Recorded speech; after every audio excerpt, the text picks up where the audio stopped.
Hi, I am coming to you live from the Brisbane CBD, as you can see out at this window. I feel like one of those shop assistants. And over here, here's one that I prepared earlier. They don't talk like that. I just did that voice because I love accents. I think if you ever meet me in person and we get in a bit of a weird discussion, I love accents. I'm really bad at them, but I do love them. Anyway, I'm coming to you live from Brisbane. I'm on tour at the moment doing promotions and marketing. I'm promoting Raelia, the second book in the Akane series, in the Medoran Chronicles. Came out 2 days ago, and so far it's doing amazingly. I've loved all the feedback I've been given and sent by everyone who's been reading it and loving it, so thank you so much. Big hugs to all of you for just your enthusiasm and your support, which has been so cool, and it's just, I love sharing this world and these characters with you, and I love how you're receiving them, so thank you for loving Alex and her friends and her new friends as much as I adore them. Now I thought that since I am in a hotel room and waiting for the night to pass. Is that a song? Waiting for the night to pass? I don't know if that's the song. I'm really bad with lyrics. I don't think that's it. But anyway, oh, now that's gonna bug me. Maybe it's waiting for the night to fade. I don't know, doesn't matter. I'm waiting for the night to turn into morning because I've got more events on tomorrow, and I get to do, you know, more panels and stuff like that while I'm at this conference, which is really cool. Contact 2016 Australian National Speculative Fiction Conference, which is fantastic. But I'm here, so I figure I might answer another Q&A question. And this one's been on my mind a little bit lately because I've had a lot of people ask about it, not just over the recent weeks since I've started promoting, you know, if you've got questions, hit me up with them and I will answer them, but also over the last year or so when people hear the title of my book and wonder where the name came from. And now that more names are being released with the next book in the series, Raelia, and then the third book, which you find out the name for at the end of Raelia, but I will tell you now so that I can explain it a little bit. You know, where are these names coming from? And I do have answers, so that's what I will answer now. So the first, I guess, the main one that I can talk about is Akane. So Akane is a strange word. Often people will, you know, hiccup a little bit over that word and call it Akane or Akane, or which sounds the same, but I put an R and a K. And you know, I say it like as in the letter A, and then car as in a brum brum, and then neigh as in horse, you know, neigh. Not that horses sound like neigh, but you know that neigh. I'm going to regret making that noise later. It's all in the name of creativity and books.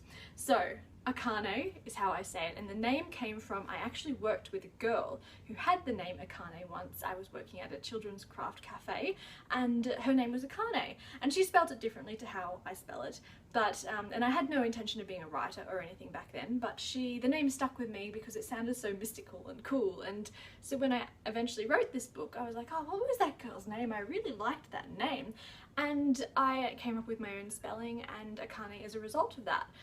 Now, as for the next books in the series, one thing that I haven't really ever publicized is that every single, I mean, you can figure it out easily enough, but every single book in this series, the title is a really important place that takes precedent in each book. So Akane, the title Akane, is because Alex spends, you know, the bulk of her time and has most of her experiences happen at Akane Academy in the first book. In the second book, Raelia is the title of the book, and there's this place, you find out a couple of chapters in what Raelia is and what it actually means. And in this book, Alex keeps coming back to this Raelia place, but she also has to go there metaphorically as she goes along. So it's not just a physical place, it's that Raelia is a metaphor, and it's all about choice. And I don't want to give anything away, but because you'll read it and you'll see for yourself, but Raelia is a really important point, and to the point that Alex comes back to it, you know, in later books as well, just as she comes back to Akane.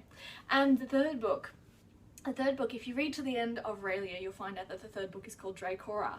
And again, you know, and I definitely am not going to give any spoilers on this one, but there's a, you know, there's a place called Dracora in the third book that Alex visits, and therefore we visit, and that it's a lot happens at this place, and it's a really important life-changing place for Alex. I guess you could say life-changing is the word. Each of these titles, the place where these titles are, it's a life-changing place. And I'm not going to give away the 4th book and the 5th book titles just yet, because I like the idea that you can sort of get that as an extra gift once you've finished a book and you'll find out what's coming next.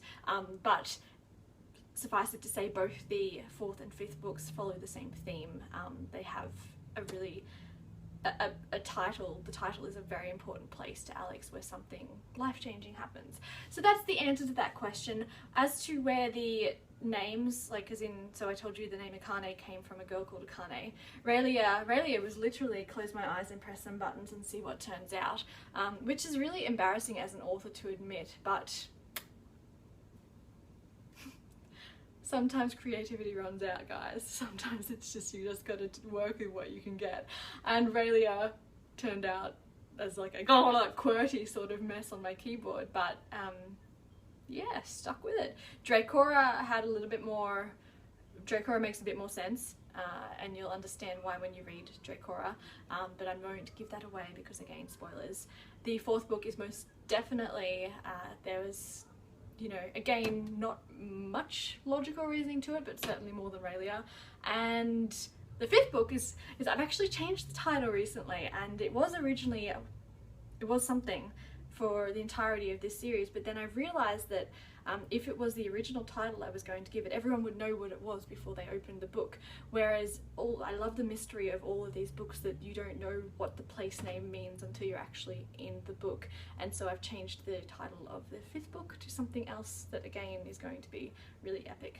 So that's a really long-winded answer, but that is basically, in a nutshell, how the names for my titles come about, and the thought process, or lack thereof, behind how they happen. So I hope that answers some questions for some curious minds out there, and I'm going to finish this off here because I was meant to do a 3-minute answer and it's now at 7 minutes. So whoops, story of my life. I'm gonna go. Thank you for listening, and I hope you got something out of that. If you have any more questions, hit me up in the comment section here or elsewhere or whatever, and I will check in again soon. I just did a thumbs up. I don't know. I'm not a thumbs up kind of person. I'm a waving person. So bye.